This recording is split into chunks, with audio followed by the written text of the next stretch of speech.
como surgiu o nosso município. E ninguém pode negar. Ele teve como formador, todo mundo procura ter uma versão, os poetas, os escritores, arruma João, Pedro, Manuel, Joaquim como fundador, buscam datas, mas a verdade é uma só. Presidente Venceslau nasceu em função da estrada de ferro e do café.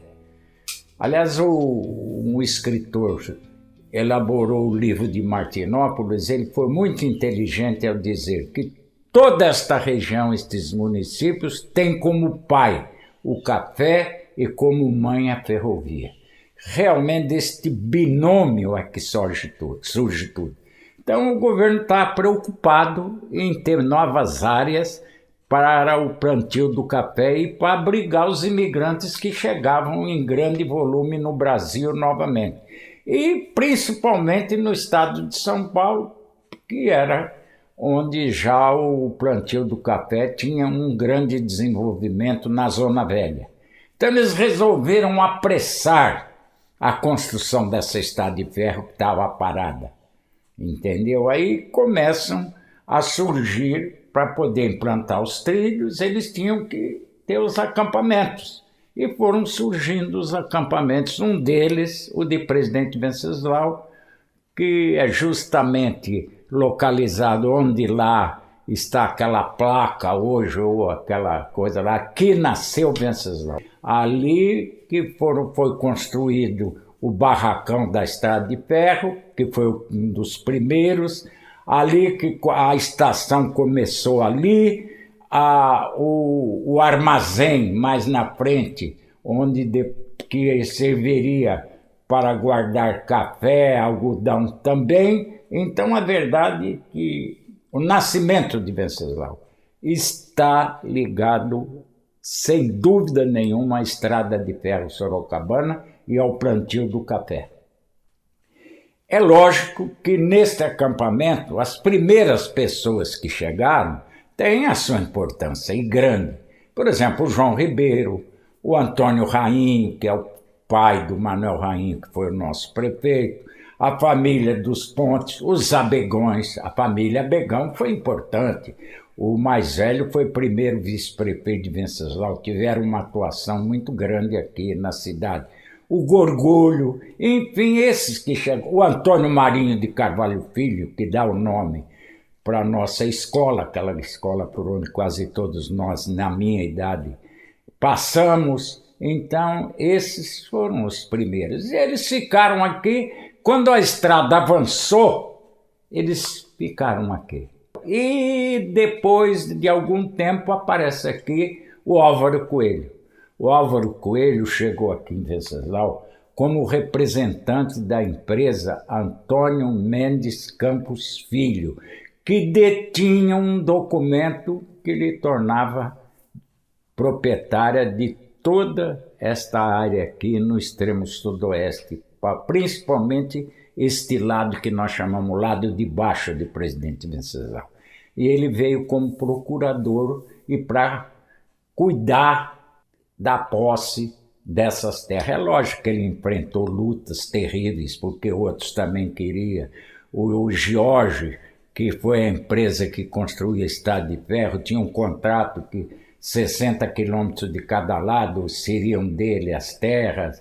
Outros também, o pessoal de Presidente que se localizou mais em Presidente Prudente, inclusive o que deu o nome para essa nossa outra escola aí, o Coronel Alfredo Marcondes Cabral. Vou lembrando devagar, meu computador vai voltando. Então, a verdade é essa. Aí chegou o Álvaro Coelho. E o Álvaro Coelho, segundo consta, ele era engenheiro e tinha sido padre. Ele veio para o Brasil como padre, foi para o Rio de Janeiro, e depois conheceu uma mulher, teve uns problemas e largou a batina e voltou para Portugal. Depois ele retornou ao Brasil novamente, foi lá para o Rio de Janeiro e lá que ele conheceu a mulher importante, festejada dos primeiros tempos foi Dona Carmen. Aí casou com Dona Carmen, vieram para São Paulo, ficaram no escritório do Antônio Mendes Campos Filho, e depois ele resolveu, quando ele veio aqui, ele falou, não, tem que morar lá. Se eu não morar lá, eu não vou conseguir chegar a um bom termo na minha missão. Então ele veio para cá, o Álvaro Coelho. Segundo o João Ribeiro, chegou em 1922. Depois já encontrou um início. Tanto é que o João Ribeiro conta que quando ele chegou aqui, tinha um engenheiro que, a mando de uma empresa, já tinha feito uma espécie de planta da zona rural e da zona urbana de Venção. E o Álvaro Coelho chegou aqui, aí não sei se foi por entendimento tal, ou se foi na força bruta. A verdade é que esse engenheiro foi embora e ele ficou com esse loteamento nas mãos. E o Álvaro Coelho parece uma coisa interessante, por isso que é bom vocês contarem. Ele não vendia terra em grande propriedade. Ele, na época, já fez uma verdadeira implantação de pequenas propriedades em Venceslau. As terras que ele vendia para brasileiros e mais para estrangeiros, 10, 20, no máximo 40 alqueires. Aconteceu de um ou outro depois ir comprando, ou um ou outro conseguiu uma área maior. Mas as que ele vendeu foram todas áreas. Ele chegou aqui, não se preocupou apenas, ele começou a fazer uma propaganda muito grande no exterior, que as terras eram ótimas para o plantio do café. Então ele começou a atrair as levas de estrangeiros. Vieram os alemães, os japoneses, os portugueses naturalmente, os italianos, os espanhóis. Chegou uma época que Venceslau era uma cidade, um agrupamento humano de europeus. Só tinha europeus. Entendeu? Ele foi trazendo. Aí, com a época do algodão, é que eu vou matar essa sua curiosidade, é que começam a surgir as levas de brasileiros e brasileiras. Foi a primeira e grande saga feita pelo homem para incursionar aqui no sertão bruto.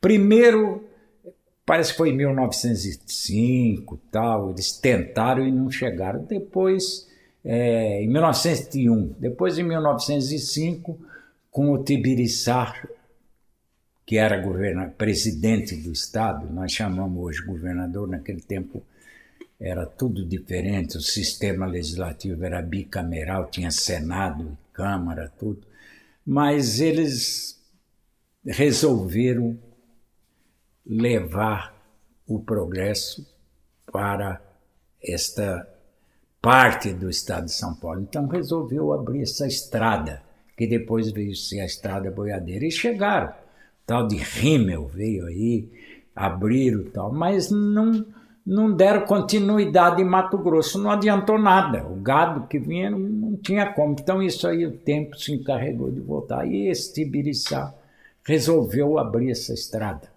E contratou esse sobrinho dele, primeiro provisoriamente, depois definitivo, que se uniu com um grande fazendeiro de Ribeirão Preto, Dietrich, e vieram para cá para abrir a estrada. Mas o fazendeiro era inteligente, experimentado, já foi para o estado de Mato Grosso, procurou quem é que cuidava disso lá, se viu que tinha um tal de Manuel, não sei do que estava também querendo abrir, acertou com ele, enquanto eles cuidavam da abertura para lá, eles contrataram esse capitão Francisco Whittaker, o Chico, capitão Chico Whittaker, a cabeça melhorou agora, para ser o condutor da abertura da estrada nessa região. E aí eles vieram, lutaram contra os coroados, bastante, muito, com Gaikang. Foi uma luta feroz, que é narrada naquele livro que eu falei para vocês com muita precisão, e acabaram espantando os índios, tiraram os índios, alguns poucos ainda com Quiroga e tal, conseguiram ir para Mato Grosso e tal, que são os coroados. O resto dizimou. Foi uma luta terrível. Quando a estrada de ferro veio, que eu falo que é a grande epopeia do Oeste, os índios já estavam quase que dizimados e os poucos que restavam já estavam aculturados. Então essa estrada boiadeira, com seus pousos, tinha 6 pousos, ou 8, não sei, saía de Indiana, vinha parando, que era justamente, eles pensaram que o boi caminha, para, tinha um lugar para beber água e para comer, entendeu? E ela teve como ponto final a barranca do rio, o Porto Tibiriçá. Então, lá formou um agrupamento humano.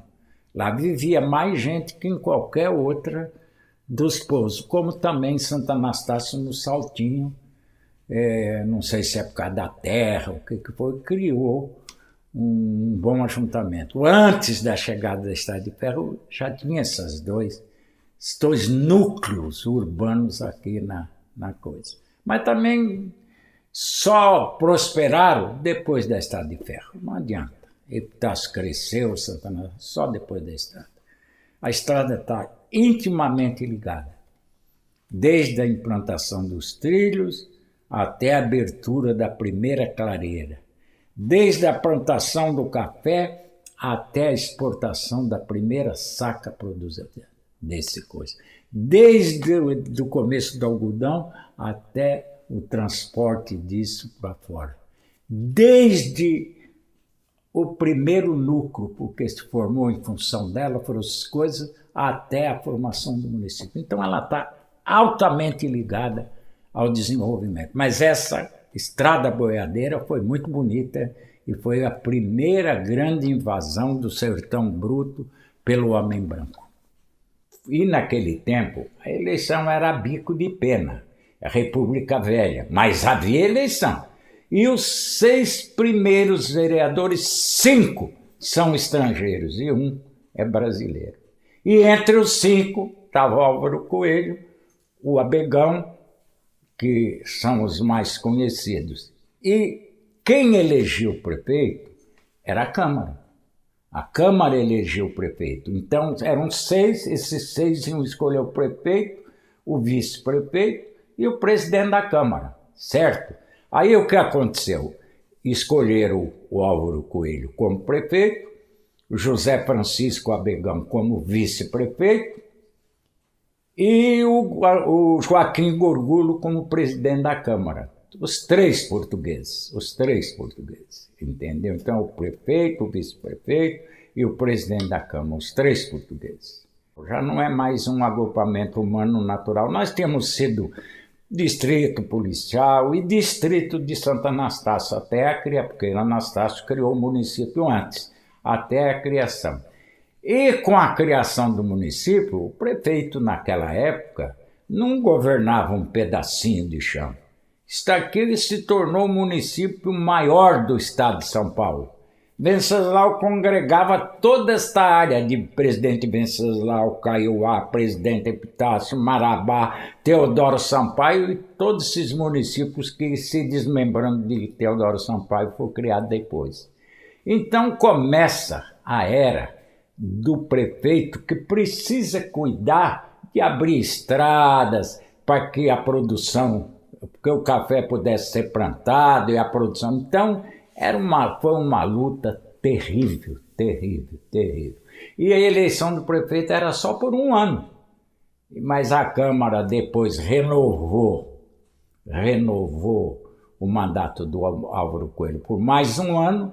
Depois houve eleição para vereador, porque eram só 2 anos. Mais uma vez, um ou outro entrou, mas o mesmo grupo. Aí reelegeram o Álvaro Coelho em 29 e reelegeram em 30. Entendeu? Então ele teve quase 4 anos de governança. Então ele foi o homem que abriu as estradas, começou a fazer as coisas. E ele é lógico que, como todo homem que está numa região nova, onde muita gente quer ganhar dinheiro e acha dono das terras, ele tinha os inimigos, os adversários dele. Mas ele foi firme, batalhou, viveu Venceslau, veio para cá, ajudou a institucionalizar, criar o distrito de Paz, o distrito de Venceslau, o município, foi um homem nota 1000. É o grande nome do nosso passado. E depois tinha que enfrentar essas dificuldades todas. Você já pensou? Caminhar daqui até Teodoro Sampaio, era tudo mata, terras começando. Já pensou ir aí para o lado de Panorama, até o Rio do Peixe lá, cuidar? Então, tem uma dificuldade sem tamanho, entendeu? Foi essa luta dura até que em 1930 houve aquela revolução, que foi, na verdade, contra São Paulo, porque o presidente eleito tinha sido um paulista. Getúlio ganhou, o exército deu cobertura total para ele, ele passou a governar com mão de ferro. E em 1930, o Álvaro Coelho, em razão de toda essa movimentação, estava fora, foi deposto, porque ele ficou do outro lado, ele ficou com a legalidade, então ele foi deposto, no lugar dele assumiu o pai desse que foi médico nosso aí, o Nicolino Rondó, entendeu? O Nicolino Rondó, ele foi deposto e um tempinho depois ele foi fazer um depoimento em Santo Anastácio. Quando desceu do trem e ia caminhando, surgiu um cara com uma faca e assassinou Álvaro Coelho a facada. Por muito tempo correu versão, tal, aqui, coisa de político, o que era política, mas não é verdade. Eu li os autos inteirinho do inquérito policial, acompanhei até a condenação do cidadão que deu, ou a pessoa, o indivíduo, não sei se pode ser cidadão, mas o cidadão que matou Álvaro Coelho foi preso e condenado, e o que estava junto, que arquitetou tudo, também foi julgado, condenado, entendeu? E eles deram a explicação por que mataram o Álvaro Coelho. Porque eles invadiram uns 2 lotes aí, e o Álvaro Coelho era duro nesse ponto. Ele mandou botar correr. Então até tem uma expressão lá no inquérito que diz que o Álvaro Coelho só protegia estrangeiro, era contra os baianos, os 2 eram brasileiros, entendeu? Mas ele foi o homem que lutou e deu formação, deu contextura de agrupamento humano, de município, foi o Álvaro Coelho. Não é inegável isso. Tanto é que alguns acham que ele devia ser considerado o fundador por causa dessa luta dele, mas fundador é aquele que funda, aquele que está próximo quando acontece a coisa, e realmente ele chegou depois, está comprovado. Mas ele foi o grande nome dos primeiros tempos. Agora, eu falo para os jovens, para os moços, pensem bem no hoje e naquele tempo. Essa imensidão diária, tudo por fazer, não tinha nada. E o Álvaro Coelho era preocupado com escola, viu? Eles ele foi o homem que deu o terreno ali para a construção do Álvaro Coelho, hoje essa escola, construiu as 4 primeiras salas, ajudou muito lá na Aimoré, porque você sabe que Venceslau teve um agrupamento muito grande aí na Aimoré, que foi a colônia alemã. Eles tiveram um trabalho muito grande ali, cresceu, se desenvolveu até no mesmo nível de Venceslau. Lá havia escola, lá havia igreja. A primeira igreja luterana foi lá, a primeira escola foi lá, tinha a escola dos brasileiros, a escola dos alemães, lá houve uma serraria, um armazém, porque os alemães vieram para cá com uma ideia bonita, eles vieram para cá escapando da pós-guerra para fundar aqui uma colônia que fosse baseada numa espécie de socialismo, onde todo mundo ia cultivar a terra, trabalhar em comum e dividir entre eles o resultado. Mas uma série de fatores interferiram, entendeu? Era uma iniciativa particular, não tinha apoio do governo, nem alemão, nem do brasileiro. Chegou aqui a avidez dos que queriam lucros, começaram a interferir. Depois também Hitler começou a fazer com que a Alemanha retornasse ao desenvolvimento e começou a chamar de volta, tal. Então, infelizmente, essa colônia que era grande, trabalhadora, que plantou café, realmente nós culpamos muitos portugueses, mas que essa área aí eles destruíram a mata, depedraram tudo, venderam madeira, tal. Mas a verdade é que eles deram um início. E eles compraram tudo lote, 10, 20, no máximo 40 alqueires. Para julgar hoje, e para ter uma ideia do ontem, eles precisam estudar um pouquinho. Por isso vocês estão fazendo um trabalho que é muito lindo, é muito bonito, é muito educativo, é muito cultural, é muito necessário para o município contar a verdade. Então, a luta desse homem, ele tem um artigo que eu vi, ele contava a história do primeiro ônibus, a primeira empresa energética e de energia elétrica, e uma série de coisas que era uma luta fora do comum. Aí, com a queda dele, veio o Nicolino e depois uma sucessão terrível de pessoas nomeadas pelos interventores de São Paulo, era coronel, general, mas não sei o que e tal. E há um fato impressionante na história de Venceslau. O Nicolino assumiu depois dele, mas ele tinha muito prestígio, muita força. Então começaram a criar problemas de toda sorte para o Nicolino. E há uma marcha, como essas marchas de hoje, que é conhecida como as marchas das mulheres. Elas saíram nas ruas pedindo a deposição do Nicolino. Caminharam, fizeram, aí foram na porta da casa dele, fizeram um barulho, depois foram para a prefeitura, invadiram a prefeitura, lavraram uma ata depondo, elas mesmas depuseram o Nicolino e nomearam o delegado de então, não lembro o nome agora, como o novo interventor em Venceslau. Deve ser 31, 32, porque por aí. A Revolução foi em 30, o Álvaro Coelho morreu lá para junho, deve ser 31, por aí, no final de 30, 31. E depois desse, o documento, foi lavrado um documento, que para mim é o documento mais lindo da história de Venceslau. Veio aqui um capitão, não me lembro o nome, que foi nomeado interventor. Ocorreu a morte eu acho que esse episódio do Nicolino foi em 30 ainda, porque ocorreu a morte do Álvaro Coelho, assassinado em Anastácio, e ele fez um decreto. Nesse decreto ele diz que não é político, que foi nomeado interventor, tal, justamente pelo movimento que era contra aquele que o Álvaro Coelho, mas que ele não podia deixar de reconhecer que ele tinha sido um homem que lutou pela cidade, que fez isso, tal, veio elogiando e depois decretou que fosse dado o nome de uma rua para o Álvaro Coelho, que fosse dado lugar no cemitério eternamente para ele, que uma série de coisas. E no fim ele falou, e os que vierem depois, se forem dignos, irão conservar todas essas homenagens. Depois, infelizmente, o Nicolino voltou e a rua que eles tinham dado o nome do Álvaro Coelho que ele deu foi ali da João Pessoa.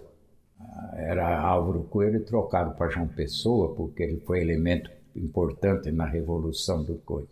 E uma série de coisas. Essa Newton Prado também. Essa Newton Prado, o nome dele era de um coronel da Polícia Militar do Estado. Um homem que foi importante, morou aqui.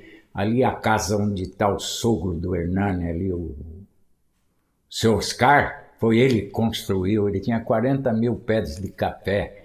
E aí deram o nome dele para essa Newton Prado. Aí o Nicolino também, por causa da Revolução e tal, resolveu mudar para Newton Prado, que estava envolvido naqueles movimentos do Exército contra lá, que ocorreu lá no Brasil.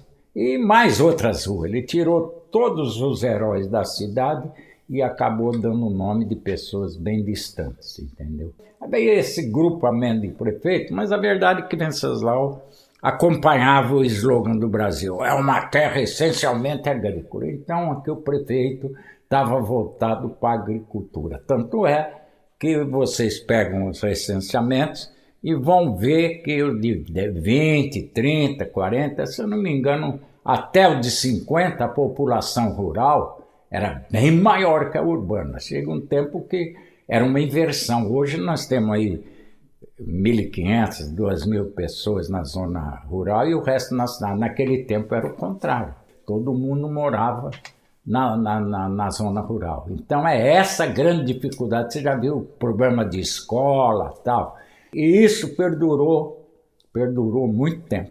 A grande movimentação, a grande coisa começa a partir de 50. A população rural começa a vir para a cidade, começam a surgir as vilas, todas sem nenhuma infraestrutura, pouca escola na zona urbana, problema de saúde grave, não tinha água, não tinha esgoto, não tinha calçamento. Então, de repente, a cidade passou a ter 20, 30 mil habitantes sem estrutura urbana. Aí vem essa grande revolução que foi criada. Vem da zona rural para a zona urbana, que não tinha equipamento nenhum para receber esse grupo.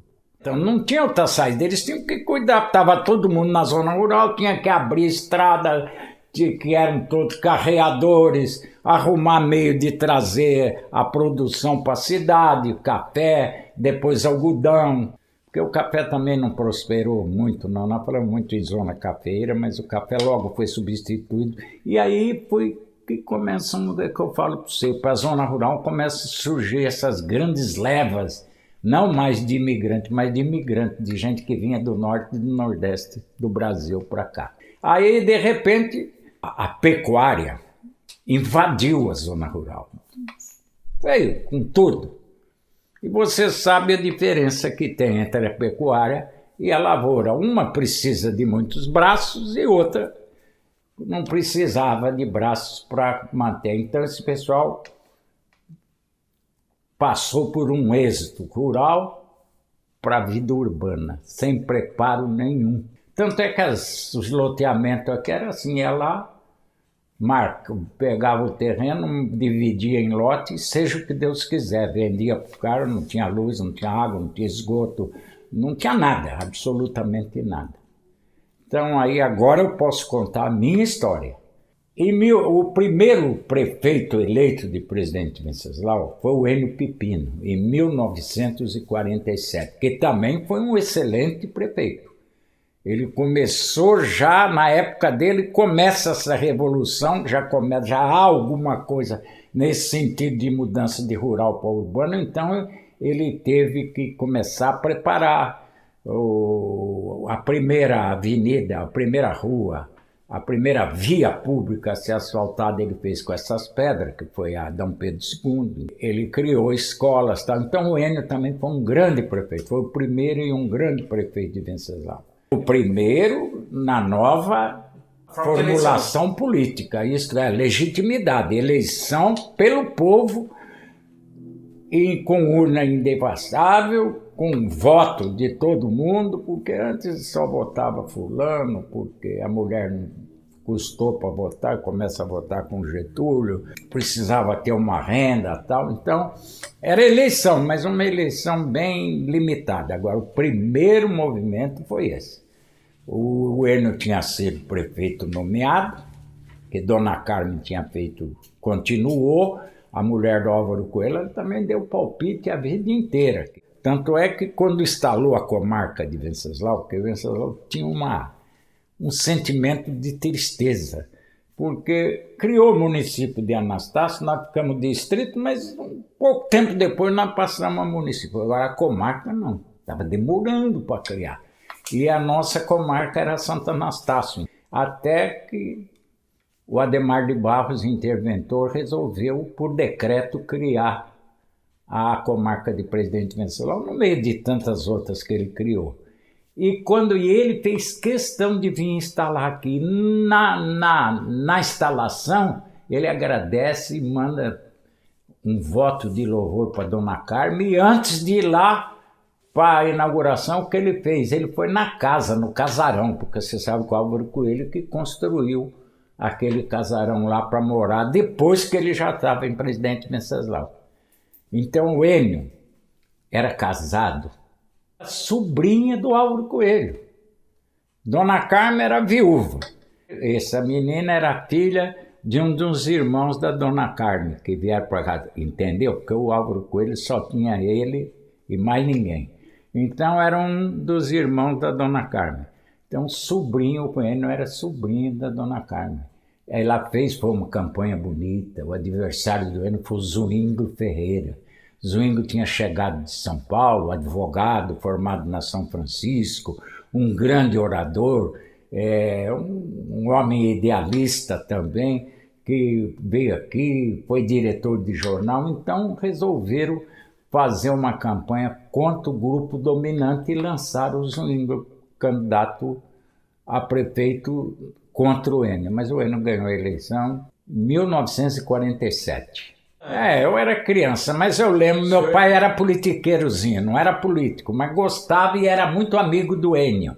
E ele conversava muito lá em casa sobre o Enio, sobre as coisas que ele fazia. Eu tinha uma admiração muito grande pelo Enio Pipino, porque quando eu terminei o grupo escolar, menos por inteligência e mais por sorte, eu fui o primeiro dos homens em nota. E houve uma festa, naquele tempo era a maior festa escolar, era a formação do pessoal do primário, não tinha mais nada aqui, então foi uma festa grande no Bandeirante. E ele foi o paraninfo, ele fez um discurso bonito, aquilo ficou na minha cabeça, e ele me premiou, deu dele uma caneta Parker, 51, era muito usada na época, e eu não esqueci, então talvez aí entra já a minha paixão, a minha inclinação, a minha admiração. Mas ele foi um bom prefeito. Aí depois ele resolveu ir embora de Venceslau, foi para o norte do Paraná, para Maringá, criou a Sinop, Sociedade Imobiliária Noroeste do Paraná. Aí ele começou a se expandir pelo Brasil, foi o homem que criou a Sinop, foi ele que criou lá. Eu fui no dia que ele implantou, uma das coisas que eu não esqueço, ele me convidou, peguei o avião daqui, fui até Cuiabá tinha um avião da FAB, daqueles que você vai em pé assim, me levou até a floresta na Cuiabá Santarém, descemos naquela clareira, estava armado, ele trouxe um buffet lá de Maringá, um negócio bonito, e fez o lançamento dessa cidade. Hoje é uma cidade com quase, acho que 200 mil habitantes, por aí, uma beleza. E criou outras cidades lá. Então foi um homem importante depois. E que no fim da vida também morreu com grandes dificuldades financeiras, por uma série de razões. Eu vou contar uma história que eu não sei se devia contar. Na verdade, eu nasci em 35. E meu pai me registrou só em 36.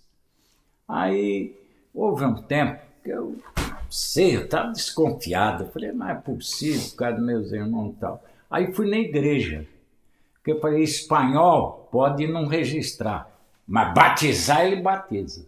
Pô, eu estudei com todo mundo de 35, porque só eu era de 36. Então, fui lá na igreja e peguei a minha certidão de batismo. Aí eu vi que eu tinha nascido em 35, em julho de 35.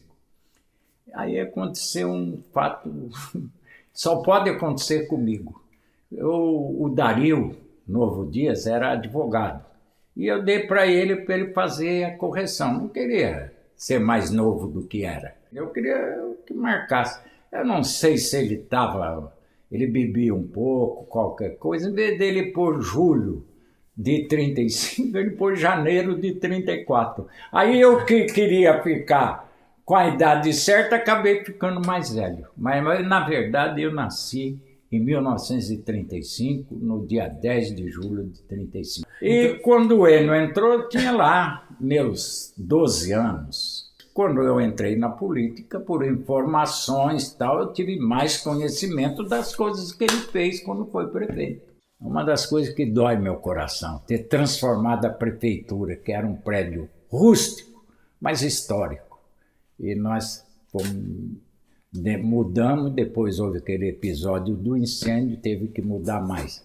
E também, outra coisa que me dói na alma profundamente foi a construção desse grupo escolar, Coronel Alfredo Marcondes Cabral. Ali estava a igrejinha, o marco católico de Venceslau, uma igrejinha de madeira, bem humilde e tal.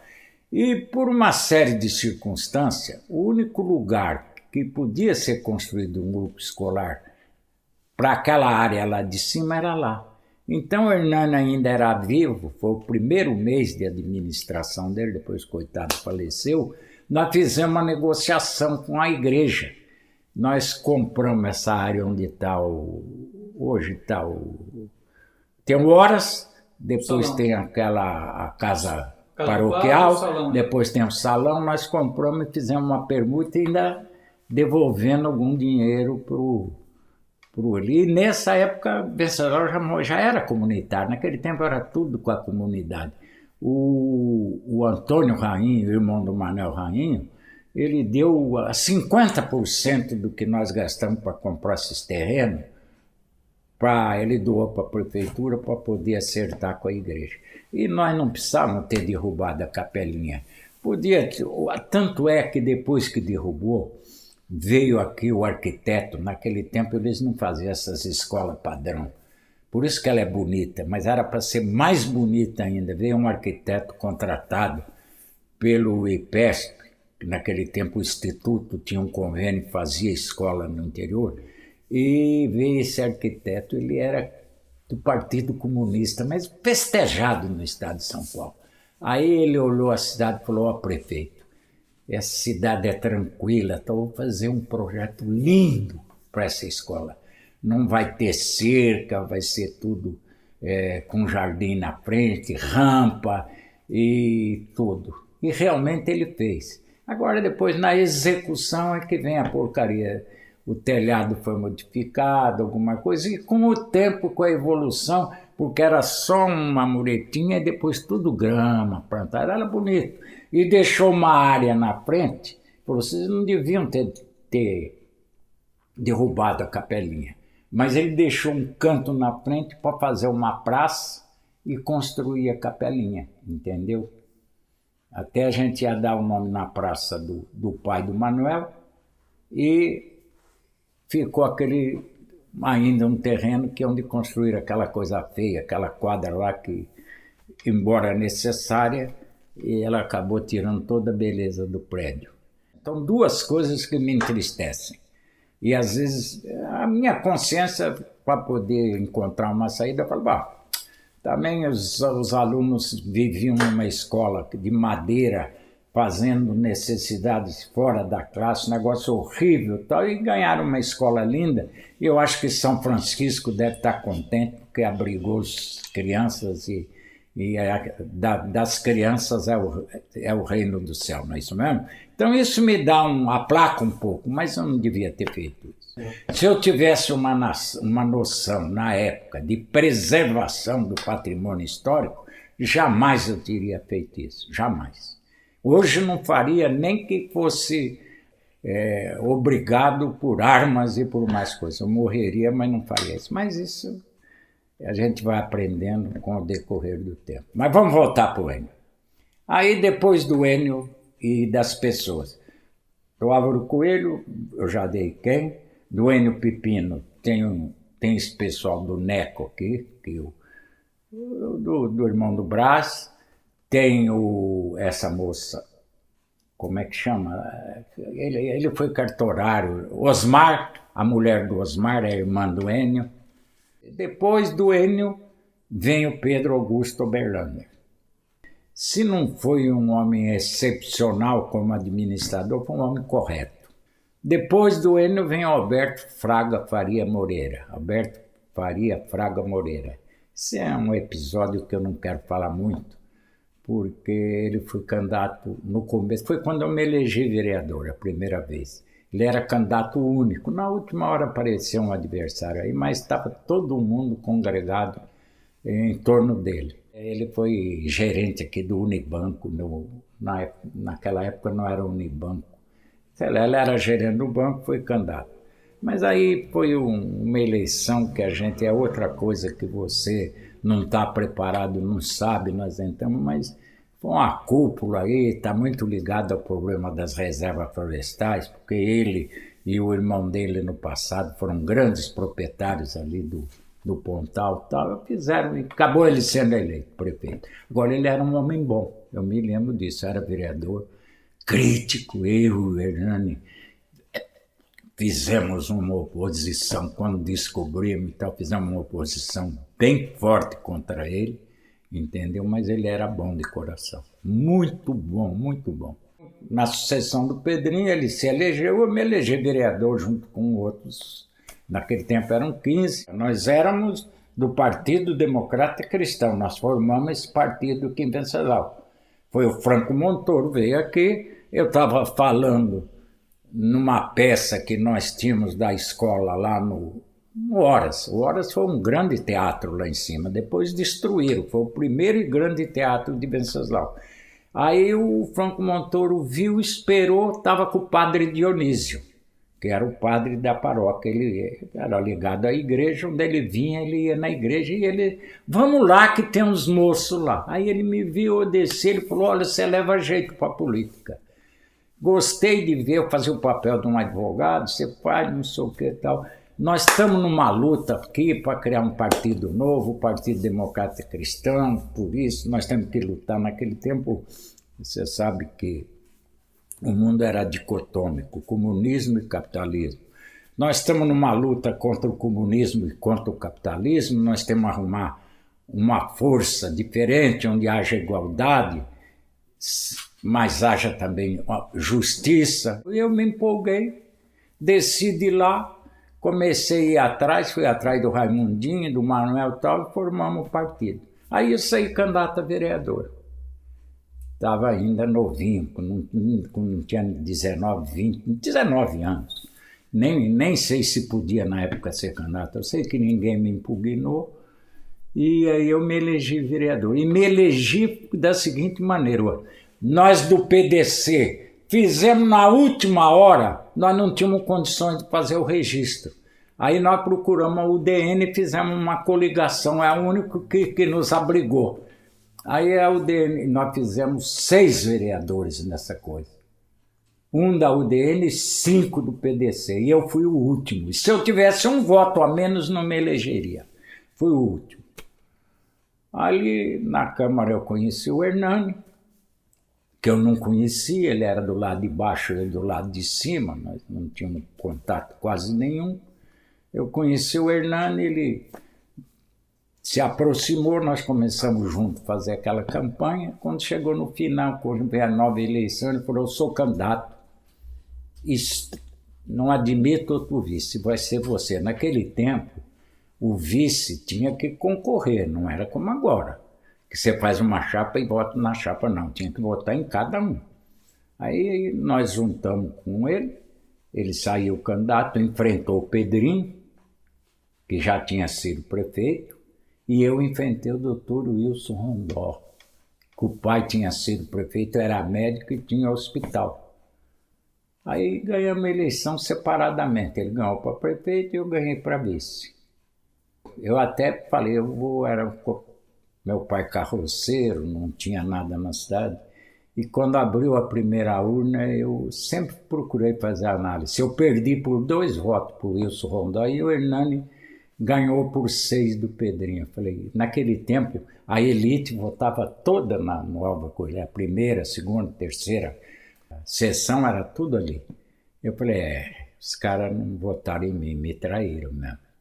O Hernani vai se eleger ou não. Aí na segunda urna, eu já passei um voto na frente, na terceira 8, foi aumentando. Quando começaram, em determinada época, a minha diferença para o Wilson era maior que a diferença do Hernani para o Pedro. Eu me elegi vice-prefeito. Aí, um mês depois, o Hernani ficou doente, tirou 3 meses de licença e não voltou mais. Eu assumi a prefeitura. Primeiro, eu não tinha sido eleito prefeito. Então não tinha muito a confiança da população. Eu era vice, menino, para ser vice pode, mas ser prefeito com 23, 24 anos, uma desconfiança muito grande. E segundo, porque estava no auge da revolução agrária, saindo do mundo rural para vir para a cidade. Então aquele mundo de vilas, sem luz, sem água, sem esgoto, sem nenhuma infraestrutura. Mas se isso tudo, de um lado, me prejudicava, de outro lado, me criou uma condição favorável. Eu não tinha compromisso com ninguém. Então eu procurei me unir com o pessoal da prefeitura, com os servidores. Falei, nós estamos numa situação, nós temos que sair, isso, muita dívida. O Alberto Fraga era bonzinho, mas largou a tesouraria, uma calamidade, tinha coisa para pagar, sem ter empenho, sem nada. Mas eu quero acertar tudo sem criar problema para ninguém. Aí passamos 3 meses acertando.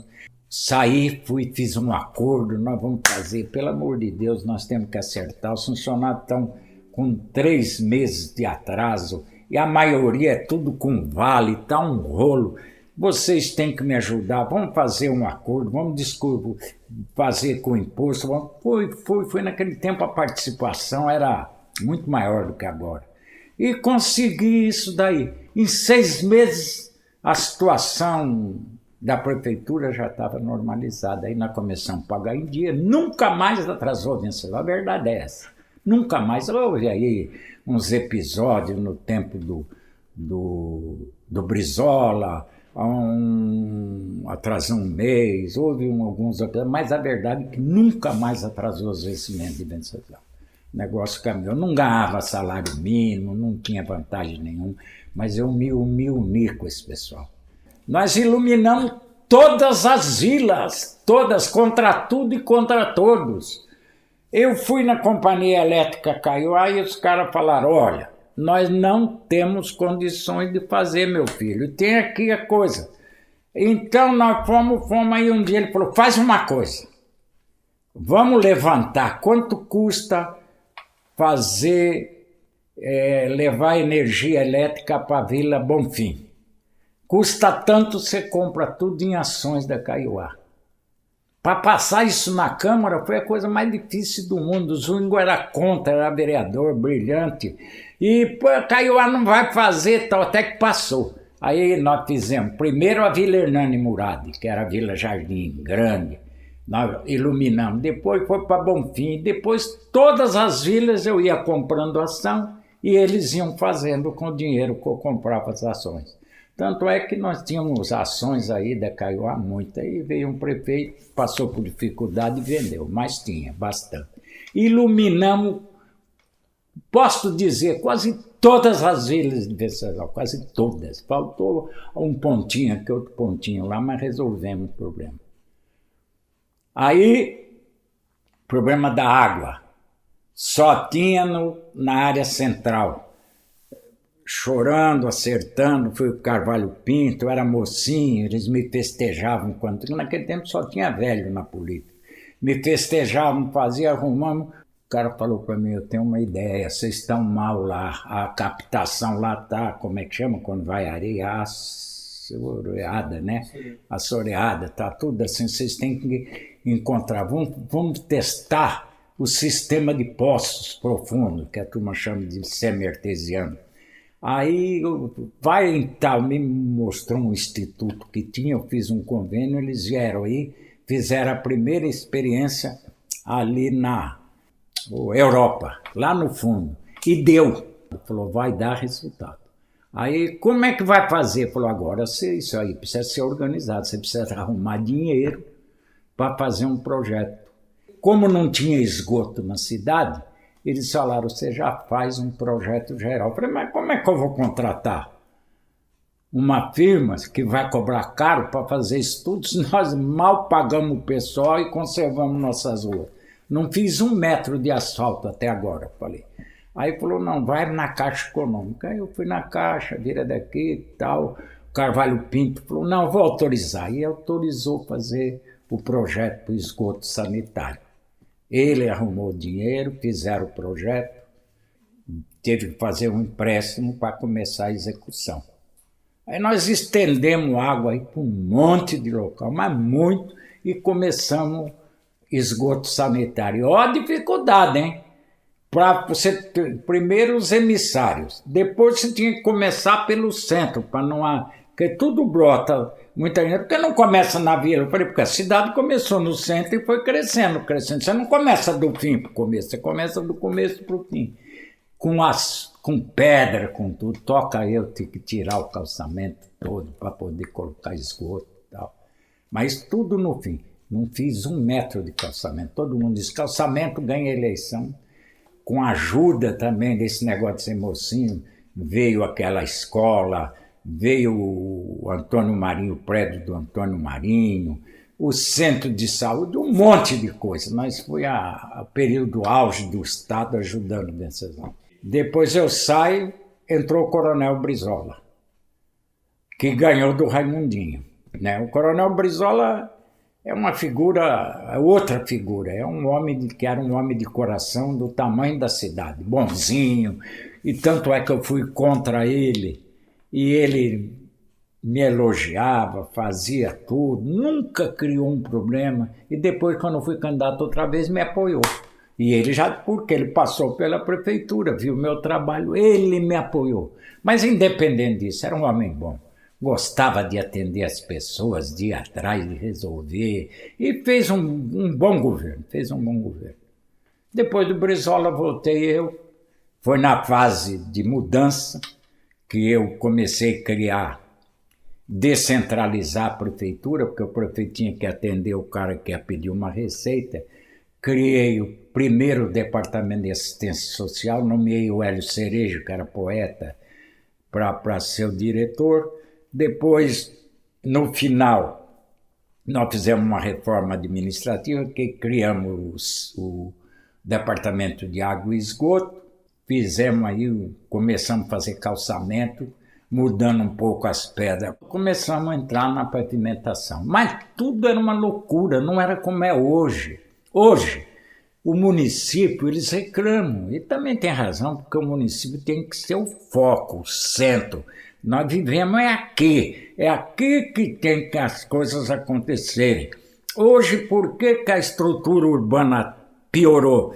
Porque o governo começou a centralizar, tirar tudo, e o município não tem como passar coisa para o município, porque não tem condições de fazer. Mas naquele tempo não tinha essa história de ICMS, não, que de toda semana cai a parcela da prefeitura.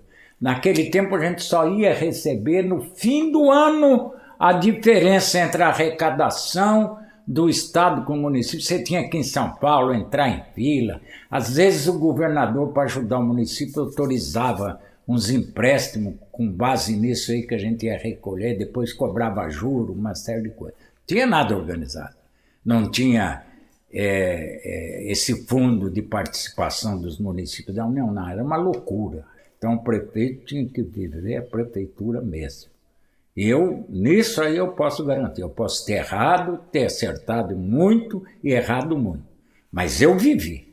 Era de manhã, à tarde e à noite, não me afastei 1 minuto. Aí depois de mim veio o Manuel Rainho, que é um homem, foi também um prefeito sério, técnico, foi candidato único e foi realizando. E depois dele eu voltei novamente. Tivemos aí, eu posso hoje me orgulhar do seguinte: primeira creche de Venceslau, nós construímos. Primeira escola municipal de educação infantil, nós construímos. Os prédios escolares, os grandes, os bons, foi no nosso tempo. Lutamos desesperadamente e conseguimos uma faculdade de filosofia, ciências e letras aqui em Presidente Venceslau.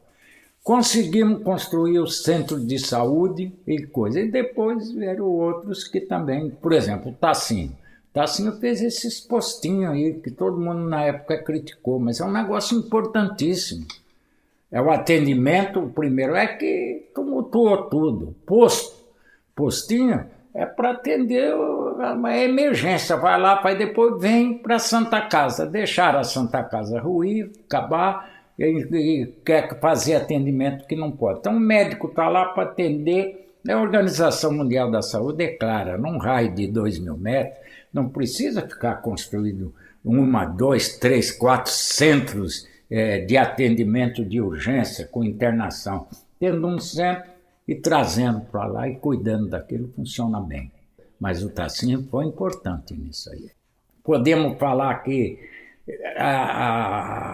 nós tivemos a primeira escola infantil, foi construída, a primeira creche. Nesse ponto, eu me orgulho. Instalação do Corpo de Bombeiro. Todo mundo sabe que o bombeiro é muito querido na cidade. Eles gostam, todo mundo queria. Eu ia em São Paulo, o cara fazia um monte de exigência. Queria carro, não sei o quê, carro, não sei o quê, carro, não sei o quê.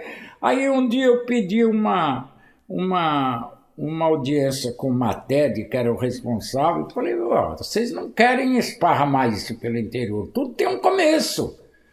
Nós precisamos começar com o mínimo e depois vai crescendo, crescendo, crescendo, crescendo. Aí, depois de muito tempo, consegui a autorização, aí alugamos aquele prédio onde hoje está o Corpo de Bombeiro, nós tivemos uma luta bonita do Zé Valdo Gomes da Costa, ele era presidente da Associação Comercial, e ele saiu na rua junto com o Kembo, o Ken Sakemi, que era funcionário da prefeitura, pedindo dinheiro. E naquele tempo, nós já fazíamos esse PP participação, tudo, só que era tudo na base do sentimento, do amor, não tinha lei. E todo mundo ajudou. Aí nós fizemos aquela reforma e instalamos o Corpo de Bombeiro. Foi uma coisa bonita, gostosa. E isso tudo me trouxe muita alegria, muita, mas muita mesmo, muita alegria. Depois...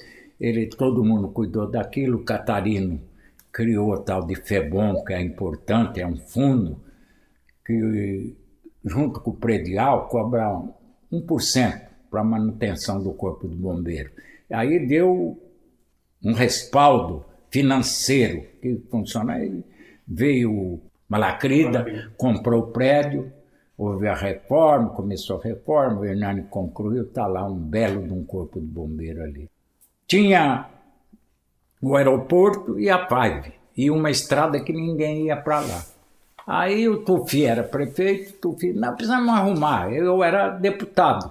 Falei, eu vou falar com o Quercia, mas me traz um pedido seu. Aí o Dilson levou o pedido, nós fomos lá no Palácio, o Quercia falou, eu não posso negar, eu tinha defendido ele em umas coisas terríveis. Aí ele falou, não posso negar nada para você, autorizou, pergunta para o Deus, que hoje é até adversário da gente, mas ele, no meu livro está a cartinha dele para não ter coisa, então ele autorizou asfaltar até o aeroporto e fazer aquela passagem de nível lá, aquela coisa linda lá. Tudo. E a luta maior da minha vida, você sabe que eu fui presidente da Associação dos Municípios da Alta Sorocabana. Ganhei a eleição imprudente de Constantino, de toda aquela turma junto. Depois, junto com o prefeito de Presidente Epitácio Hélio, nós inventamos essa entidade que tem hoje, aí, o Pontal do Paranapanema, Unipontal. Antes era uma, a União dos Municípios. Fizemos lá em Mirante a primeira reunião, fizemos um estatuto, eu fui o primeiro presidente e ela começou a dar fruto. Nós começamos a mostrar que o Pontal estava atrasado, era uma beleza. Aí Prudente sentiu que tinha uma região que podia dar uma crescida. Aí eles foram se envolvendo depois, quando eu estive lá, não entrava mesmo, mas depois aí começaram a botar na Unipontal. Bernardes, Álvares Machado, Prudente, Rancharia, Martinópolis, tudo que não tinha nada a ver com o Pontal. E o Bragato foi atraindo, porque ele era o grande líder regional e podia surgir algum líder aqui. Inclusive a minha eleição para deputado eles não aceitavam, foi um negócio que caiu do céu. Dificilmente a gente consegue se reeleger nesse sistema que está aí, ou alguém se eleger. Eles começaram e acabaram com a nossa Unipontal, que era para cuidar dos problemas do Pontal. Foi. E nessa vez nós tivemos a maior luta da história. Epitácio, Santo Anastácio e nós lutávamos por essa estrada da integração. E eu me aproximei do Paulo Egídio com esse negócio de ser presidente da entidade, fazia discurso no palácio, conseguimos ganhar a parada. E veio para Venceslau isso aí. Ainda no final do governo do Paulo Egídio, surgiram essas estradas vicinais. Aí eu trabalhei, ele foi lá e falou, vamos fazer o seguinte, eu vou colocar... Era justamente uma entidade que ele criou no transporte para desenvolver as regiões que não eram desenvolvidas, era o contrário. Agora faz medição onde tem um grande número de carros que eles vão dar atenção. Aquilo era a Arcep. Você me dá uma casa, eu vou pôr a sede lá em Venceslau. Você não é bobo, você trabalha. Aí botaram aqui a sede, aluguei um prédio, eles vieram, fizeram esse levantamento todos das vicinais. Tanto é que você vê, nós temos a integração e lá ao lado da integração, aqui para o lado do Caiova, sai aquela estrada que vai junto, paralela ali. Então tudo foi traçado para cair em Venceslau. Tudo. Isso aí veio o Maluf. Você sabe que eu fui Maluf para a eleição dele, mas não porque eu era Maluf. É porque na cabeça aquele negócio de militar, tem que derrubar, tem que fazer não sei o quê, então, e o Maluf enganava todo mundo, era um grande amigo, mas falava que não era, tal. Então, quando ele foi candidato a governador, eu fui Maluf. Fui Maluf, pedimos, fizemos movimento, e o Paulo Egídio mesmo, porque o Paulo Egídio queria governador de São Paulo, ou aquele que tinha sido do Banco do Estado, ou o Delfim Neto, ou Rafael Baldassi. Então nós lutamos tal, e no fim escolheram lá o do Natel. E ele ficou uma vara. Então, com esse negócio do Maluf ser candidato contra a situação, ele mesmo me chamou, falou, pode trabalhar, vamos derrubar essa gente. Eles me traíram, nós não vamos agora ficar dando mão para traidor. E nós lutamos com o Maluf. Quando o Maluf assumiu, ele tinha um deputado perto dele, o tal de Armando, que tinha voto aí em Anastácio e Bernardo. Aí eles vieram e mudaram o projeto inicial das vicinais para poder levar dinheiro para asfaltar de Santo Anastácio até Costa Machado e de Presidente Bernardo lá para onde é município hoje, Emilianópolis. Lá eu fiquei uma vara.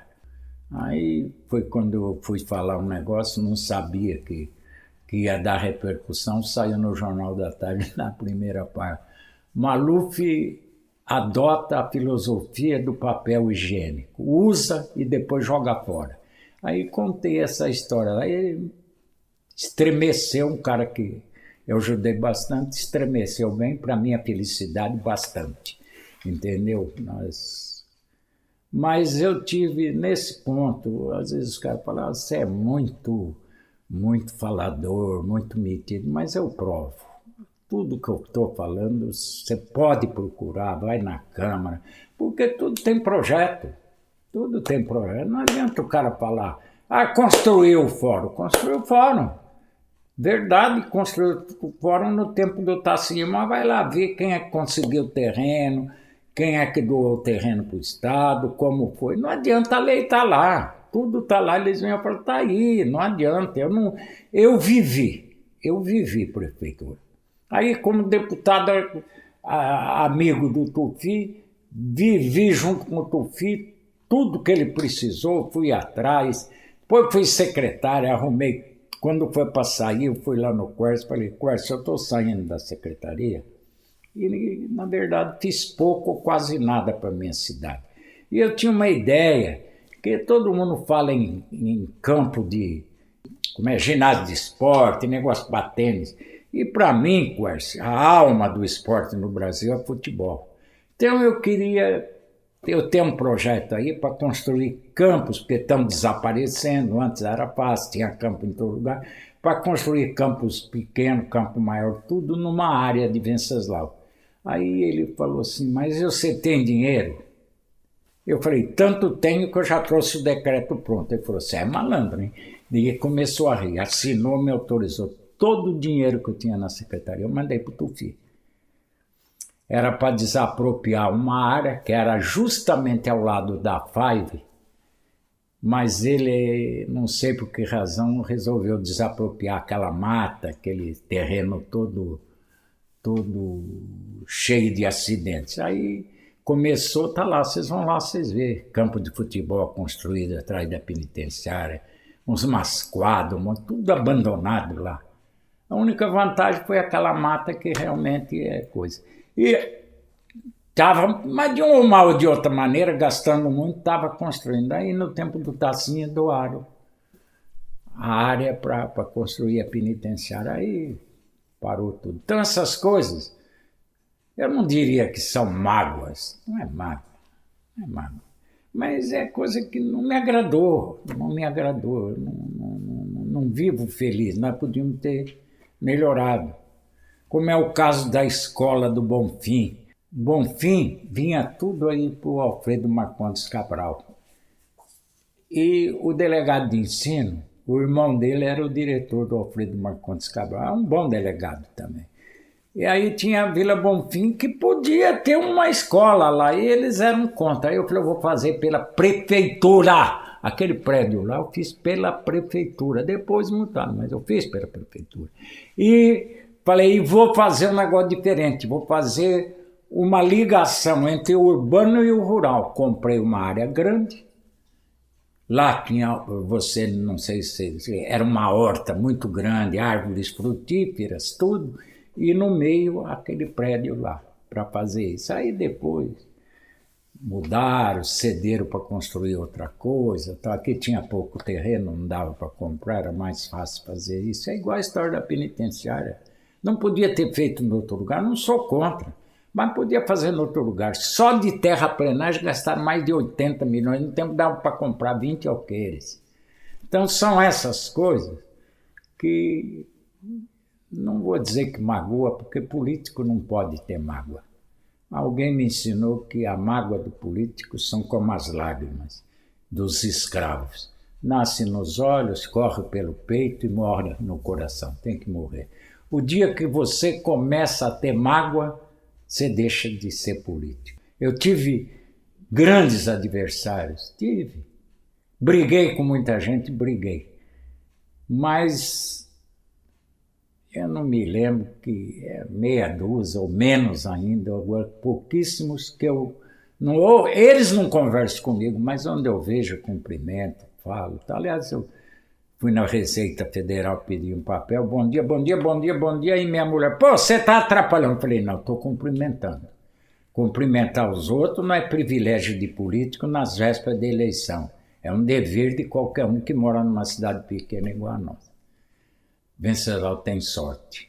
A maioria, ou quase a totalidade dos seus prefeitos, pode ter sido menos atuante, mais atuante, mas todos foram corretos. Há umas coisas que a minha formação política prejudicou. Depois que eu, no começo, fui vereador, aí comecei a ler muito, estudar bastante, me entrosar, e comecei a ter uma... Porque todo mundo pode falar, eu mudei de partido, eu fiz, mas minha filosofia política eu nunca mudei.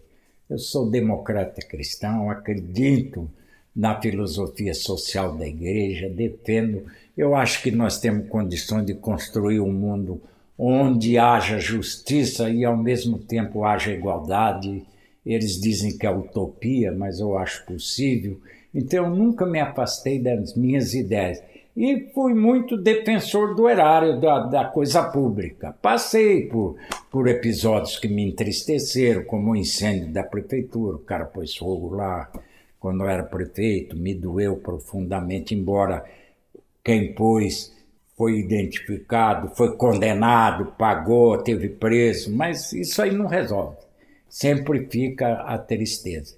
É melhor ter um município onde a vida é boa, escola, saúde, estrutura urbana, do que ser grande e passar por isso que nós estamos passando aí. Podia ser melhor agora.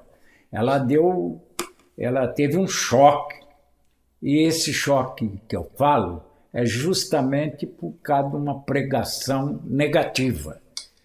Houve um choque que tirou de Venceslau a condição melhor que ela possuía, que era realmente uma comunidade. Aqui se fazia tudo com o amparo de todo mundo. A Santa Casa, que eu lutei tanto, foi com dinheiro que não era oficial, alguma coisa oficial, mas tudo conseguido do povo, corpo de bombeiro, as igrejas, tudo você vê, a população era muito comunitária. Nós temos um conjunto de obras de assistência social, a PAI, a PIN, Abrigo, melhor do que a média do estado de São Paulo, e veio tudo na frente, entendeu? Porque era uma cidade muito comunitária, todo mundo ajudava. De repente veio aí uma pregação que, infelizmente, acabou ganhando um grupo bom de adeptos, contra fulano, porque é isso, porque é aquilo, porque não sei o que tal, entendeu? E nós vamos perdendo essa característica. A segunda característica que eu acho que nós perdemos foi porque nós aceitamos uma mudança que não devia ter ocorrido porque ia bem. É o problema da pecuária. Você pode, eu narrei no começo, que a pecuária afastou o homem do campo. Ela afasta mesmo porque precisa de pouca gente, principalmente a pecuária extensiva. Mas se você analisar, o boi é um criador de emprego.